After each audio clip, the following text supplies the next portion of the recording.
èèyàn tí fi májèlé ẹrù fọ́. ohun kan aṣòro fún Olúwa láti ṣe bí.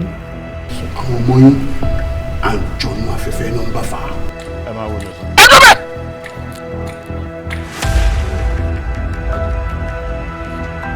ikú o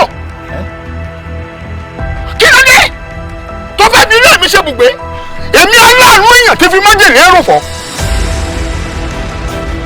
ṣé wò rí wípé láti gbà sí dàda sí dùbúlẹ̀ àìsàn ọkọ kókó bàbá rẹ̀ ń gbòòrò sí ni. kòkòrò tó jẹ̀gbà ìdí ìgbà ló wà oṣó oògùn kí ló dé tó ti sọ fún mi. fẹ́ ṣoògùn owó.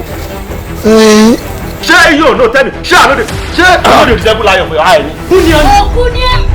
jọ́rí tẹ̀ bá ṣò adáyà àti bàbá ilé mọ̀ ní èrí ìyẹ́ ẹ̀rí inú ayé. bí ìbá burú ẹ. kọ́lọ̀ ẹ̀yin o ìwọ